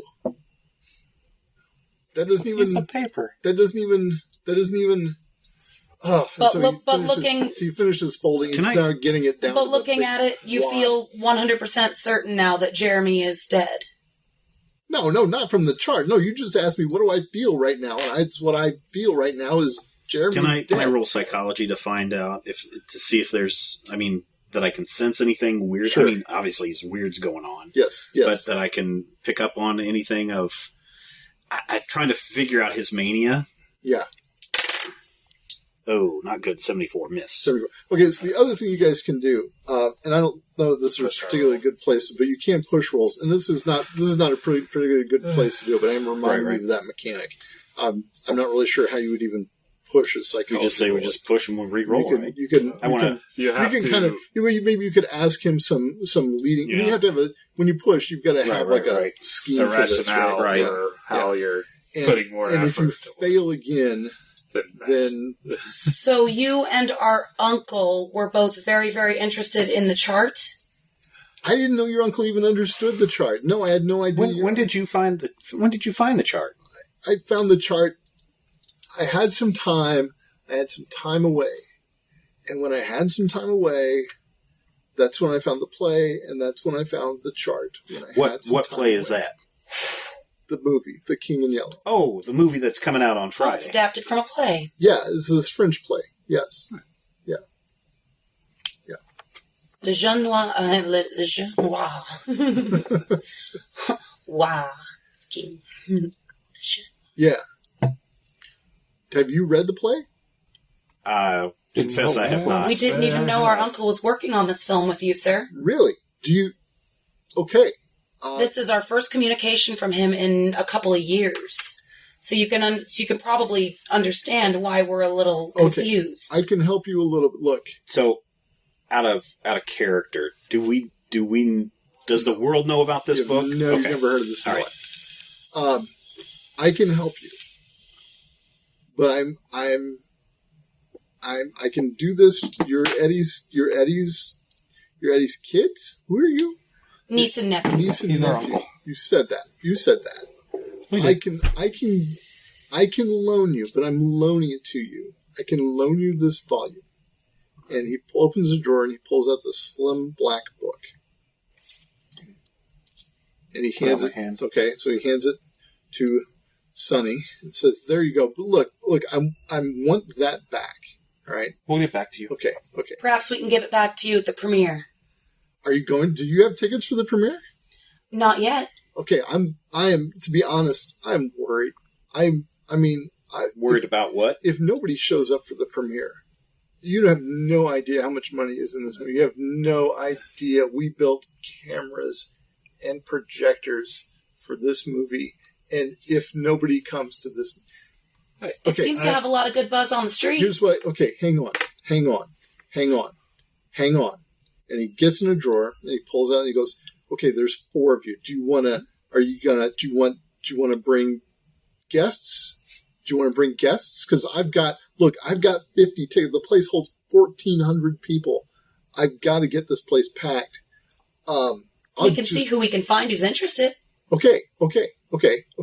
So here's 2 tickets for you, and 2 for you, and 2 for you, and 2 for you. Okay, so bring a friend. Everybody bring a friend, okay? Okay, because I've got 50 tickets here, and they're telling me that people are crazy for our movie, but I don't know because if nobody shows up, and if Lowe's is 1,400 seats, and I've never done a picture that costs nearly this much. I don't even know. I mean, we built, and then the location shoot was crazy. I mean, it's all crazy. Where was the location shoot? Just was, okay? It just was. It just was crazy. Was it the normal kind of movie making crazy? No, this is no normal picture. You know, this picture is in color, right? Mm-hmm. Do you have any idea? Because this isn't that little two color process. Did you see Phantom of the Opera? Yeah. Did you see Phantom that came out last year? Yeah. Lon Chaney was brilliant in that. But did you see that color process in that? That was shit. It was red green. It was red green, 2-color strip, and you could tell there was not a shred. There was no yellow in it. It was just red, green, and it was brown. It was red and green. That's a shame. That Phantom would look great in yellow. That's cute, kid. That's cute, but it's not funny. All right, because it's cute, but it's not funny. All right. I mean, it's skin tone. What is this movie about? It's The King in Yellow. I know, but what's it about? Well, you read the play. We've got the copy of the play, and Sonny shows you. And but if I'm going to convince somebody to come with my tickets, how am I going to talk them into coming to see this picture? The bartender saw the trailer and seemed to want to go. I don't know. I mean, it's about So it's about this. So there are these 2 princes and the queen, all right, and they're there and they're living in the city, okay? And they're there in the city, all right? Carcosa? Well, yeah, or Hastur, yeah. And so they're there in the city, and then the prince is talking to the queen, and then the stranger comes, and the priest is there, and the stranger and the priest, and then the stranger is saying, He is not in the king, and the stranger is the emissary of truth, and he is not with the king, and he is not with the king. And then when the king comes, and then the king comes, and there's the ball, and the king comes, right? And then the king comes, and then the stars are black, and it is. You called what you were wearing the diadem? Yes. Does that mean it's a special... I'm sorry, we don't know anything about what the chart, what our uncle's been into. I understand that. I understand that you don't understand it, and that's because you don't understand it. And it's okay. Is there an order that you guys were members of? What do you mean, an order? Well, a diadem is usually a symbol of station, right? No, not this one. This Okay. one is not. What's this one? This one is just, it's the diadem. It makes me feel better. Okay. Thank you for Do explaining. you have another one of them charts that we could take with us? You could copy this one, but I'm not letting you have my chart. You can copy this one. I mean, we wouldn't dream of parting you from it. I copied this one from another chart that I found or was shown, and I copied this one. Who showed you the other chart? I was away for a while, and I got better, and I read the play, and a friend showed me the chart. You went traveling to Europe? No, I was away. I was convalescing. I was convalescing. Uh-huh. I'm a little high strung. You probably didn't notice it because, especially right now that I have the diadem on, it's a lot better. But I'm a little high strung. It's a rough business you're in, sir. It is. And sometimes people don't understand. And I'm a little high strung. Well, you've made so many movies, I can understand. You do understand. I do. You do understand. I had a lot of pressure Because a minute ago you said you didn't understand. Oh, well, okay. we're in show business ourselves, and we know how high pressure it can be. I thought you understood. I see what you're saying. Okay, you just mean you You understand. just feel like you're walking a tightrope most days. Oh. You have no idea. You have no idea. No idea. Sidelong glance. It's like I'm in a circus. It is like I'm in a circus. Is what it's like. Did you know how that feels? Oh yeah. Yeah. You have no idea. Did you ever hang out with Eddie after your shooting was done or anything like that? No. Eddie and Naomi kept to themselves pretty much. And Naomi? Yes. Kept to themselves? Yes. As a pair? Yes. But I thought Jeremy and Eddie were friends. I guess Jeremy and Eddie were free. Yeah, I mean, I guess obviously they were friends. Being roommates Well, was who's a surprise Naomi? to him. Naomi, Naomi from the movie. Naomi, Is she the one playing the queen? Yeah, she plays Casilda. Naomi Thalton. And Maybe Miss Fulton would know something about where our uncle might be. If somebody were to know, Naomi would be somebody who would know. Do you have any way for us to contact her or address or anything? Maybe put in a good word for us. I can write a little note. I can even write you a little note. I'll write you a little note. That would be a great help, Mr. Smithy. Okay, so he writes a little note. It's just like, Naomi, these kids say that they are the niece and nephew of Eddie, and they can't find him. And I told them that maybe you would know, and maybe you would know, and you could tell them if you know where Eddie is. And Jeremy is dead. And then he signs it, warmly, Alan. is there anything we can do for you, sir? Bottle of Southern Comfort, maybe? No. Oh, shit. I left my car at the Derby. No, we brought your car with us. Remember, sir? You brought my car? Yeah. We rode over in your car. Oh. Okay. You left your car at the Derby. Yeah. That would be our car at the Derby. Okay. All right. I can't. Your car's fine. Okay. All right. Is there anything in your car you need? Nope. I've got the diadem. And I've got the chart. Does Jeremy have any close kin that need to know? I don't know. I don't know. I don't even know where Jeremy lived. With our Uncle Eddie. Apparently. Yeah, you said they were roommates? That's what we've been told. But Eddie, next door neighbor. Eddie lived in that little house. That little house. The one on 98th Street? Yeah. 2 rooms. Yeah, little two-room bungalow at the edge of town. Little 2-bedroom place. Yeah. And Jeremy lived there with him. Yeah, neighbor lady confirmed and everything. That is weird. Did Naomi know? We haven't met her yet. I suppose we could ask. Why would that be strange? I don't know. I just didn't. I don't know. I don't know. I don't understand. I don't understand. I understand so much, but I don't understand. Well, we don't want to keep you too late, and I kind of nudge Kirk. Well, we probably ought to just be heading out, and I give Sonny a little tug on his arm. Okay. Clasp his hand and say, thank you for all your help and information, Mr. Smithy. Listen, you kids, don't. You got to show up Friday night, okay? Yeah, absolutely. Okay, we got tickets right here. Okay. By the way, I'm Cross our 46. What? By the way, I'm 46. I'm talking to these. How old are you guys? 22. Yeah. Oh, okay. I'm talking to the kids. Okay. Yeah. Got to get the hip young ones in it. How old are you? 28. Oh, I just heard 20. I'm like, really? Turban wearing little shit. Thank you so much for your time. And is there another way we can get a hold of you besides your office here, which is a pretty beautiful office, by the way? Yeah, this is a beautiful building. Yeah. I love this building. I love it. It'll be around for centuries. I hope so. You know what? One of these days I'm going to shoot a movie here. Yeah. I'm going to do this. It's a beautiful building. May I have a phone? Okay. Phone. You got a phone number?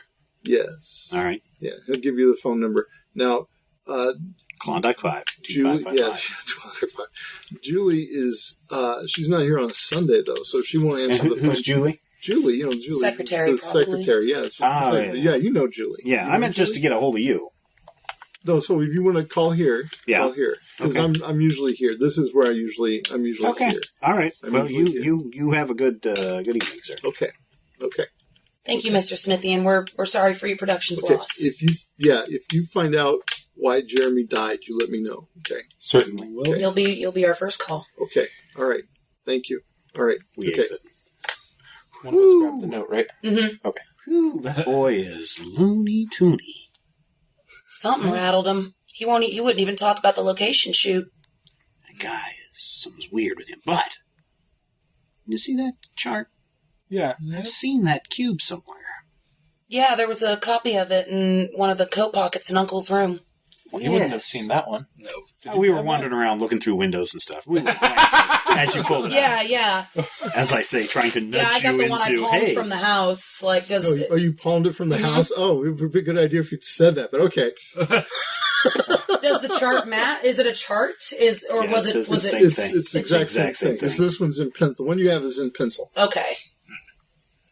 His was in blue ink. Yeah. And the one at the, there wasn't any words on the one at the, The cop did not let you look at it. oh, right. But it was the same Yeah, he size just and had the shape. cube. Yeah.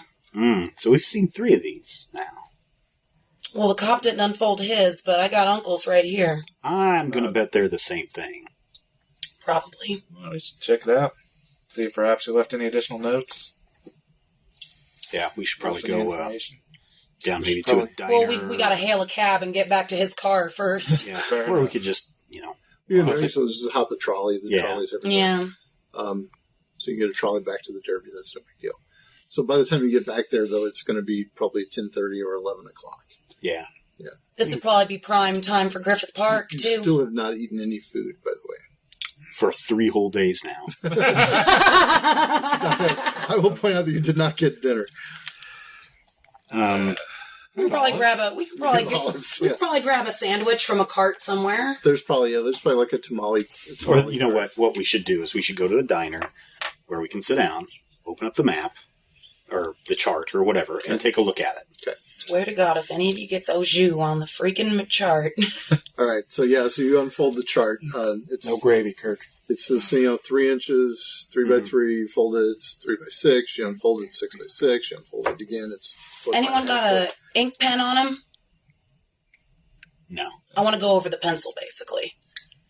Okay, so it is now 4 by 4. So it is covering the table. Way covering. It's like in your laps. It is, and it's getting wrinkled and it's getting crinkled. Does it look like the same? This is something probably better done at the hotel, flat on the ground, the guys. same thing. You can see up in the top left corner is the Imperial Dynasty of California and the northwestern states of America, and then there's a thing in the center, radiating arms off the other things that radiate arms, and alchemical and zodiac signs, and does not make a damn bit of sense. Well, No heads, no tails, anything, huh, Kirk? Well, maybe if I look at it a bit more, there's no old Eddie didn't leave any extra notes or any written scribblings in the margins or anything. Nothing in anything that you recognize as a letter or a word. Sonny, let me have a look at that there book. Sure. Look at it on the outside. Okay, so it's just a slim black-bound book. It has that stained, goofy symbol on it, and the spine just says the King. Does it say by anybody? No, it doesn't. I open up the front cover. Okay. So this is basically King in Yellow playing 2 acts. I think it's 2 acts. Maybe it's 3. Playing some number of acts. And it's like so very thin, like it's a little quattro. You know what a quattro volume is? So it's a little quattro volume. It does not even have an author. It does not have a translator. It just says... No publishing company No info. publishing company, nothing. It is just a little... Flip to the next page. Does Okay. it start into the play? Dramatis Personae, and the characters that I've mentioned to you before. And then the page after that is Act 1. Okay. Anything pop out in the first couple of lines? Did you begin reading the play? Yeah, I'll begin reading the first couple of Okay. lines. No. Well, flip just... You look up and the plate of food is sitting there and you haven't touched it, and the other 3 are done eating. You're probably about through the first act. Here, I'll take the next act. You eat. Wait, I just opened the book. Food's been here. We've been letting you read. But no, I just opened the book.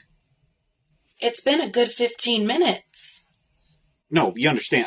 You hand me the book, I opened the book, Yeah, I saw you. and Open then it you guys are and read. telling me to eat my food, and I don't remember any of this happening. You see the crumbs on Pluck our the book from plates. his hands. Okay. Sounds like a very engrossing book. I couldn't tell you what it was about. Open it midway through. Open it where my finger was, wherever you had Okay. stopped. So near the end of Act 1, it's the play, Queen Eat Casilda talking to her son about stuff and their frustrations and how the other city is no good. And I let him stare at it for like 2 minutes before I... Sonny, What? just making sure you're here. yeah, there's nothing particularly. You just came in the Flip a middle, page. and it's just pages, and it doesn't really make any sense because you don't know who these people are. You'd probably make more sense if you started at the beginning. And you can't explain what you read? It's a play. Yeah. Who's Casilla? Who's the prince? Characters in the book. Stuff. So, What's the other city? who knows? Why don't they like it? Eh. You just read this. There's a lot of words in that book, even as small as it is. But I only read the first line. You were flipping pages for 15 minutes. I just remember the first line. And that's it. And then you interrupted me before I could get in any further. I grabbed it from you with this page. Listen, I know what you're saying, but I'm telling you what happened. I don't think this is a very good book. I think it might be not worth Howie's reading. probably just tired. Why don't you go back to the front page and just read it? I think it's probably not a good idea to do that right now. I think we might need to think a little bit more about what this book is or this play is, and maybe tomorrow, Monday at the Continue flipping to library. the end. Yeah, you just read in the end of it. there's references to the king, and the king is there, and it's the last page, and then the end. The king showed up. Everything's over. Yeah. I mean, you can read it, but without the context of what happened before, it's just words. None of the establishment. Yeah, and there's Casilda the queen, and she seems upset, and this is kind of anticlimactic. Well, I guess it's going to make a heck of a movie. I don't know what they're going to do with it, but yeah, let me have that book back. Did you finish your food? I'm really not hungry right now. Put the book in the back. We'll take a to-go box, please. you can have a doggy bag, honey. I'll get you a doggy bag. Oh, yeah, that's what they're called back then. So the waitress gives you a doggy bag for Howard's food, which has been uneaten. And I think we're going to go back to the hotel. Back to the hotel? Yeah. Okay, all right. But did we want Not going to go to Griffith Park? I'm kind of tired, guys. I'm really tired. All right. That might be better if less of us show up. Maybe if you guys want to go, that's fine. You guys know how to drive, right? You can take my car if you want, but yeah, I can drive. I think I'm just going to lay down for a little bit. That might be for the best, Howie. You want to stay here and make sure he's all right? Sure. All right. Can I have that chart, Bruce? Sure. And can I take You've that got book? you've got a better chance of making heads or tails of it than I do. Well, we'll And see if you can make a copy while you're at it, because this is only in pencil, and I don't feel comfortable having this in just pencil. All right. Can I have that book just to keep it safe? Yeah, sure. Take the book. Might want to take a nap. Yeah, Before you read anything. I'm gonna lay down here and maybe read it and listen to Eat a little Read bit. the book until he's had a nap. maybe just listen to the radio. Eat a little bit too. You didn't really touch your dinner, and it's been a while. All right. Well, you guys go have fun. I'm gonna just lay down here. Worry about you, Howie. All right, so you split the party. Yeah. Always a good. All right, gang, I think we should split up. All right, what do we want to do? Griffith Park, or we want to... Well, he and I are probably going to Griffith Park Okay. to look for Fagalus. Time once again to take a break in the action. I hope you enjoyed it and you stay with us for the continuing adventures of these investigators. Man, they're meeting some crazy people in this world. We're going to find out what happens next time on the thrilling adventures of Yellow Light. If you like Critical Hit and you want to see it continue, then head over to patreon.com/majorspoilers. Sign up today. As I mentioned earlier, every little bit helps. And without support of great spoilerites like you from around the world, we'll never know what happens in Rodrigo's game, we won't know what Sam has in store for us, or if Dr. Bradley Will brings forth a great old one when we reach the end of our adventure. So head over to patreon.com/majorspoilers. Support indie podcasters. We're not supported by a major company. We're not owned by a movie studio or a television studio or anything like that. We are truly indie podcasters. Thank you so much for your time. And until next week, here's hoping all of your dice rolls are critical hits. This podcast is copyright 2017 by Major Spoilers Entertainment, LLC.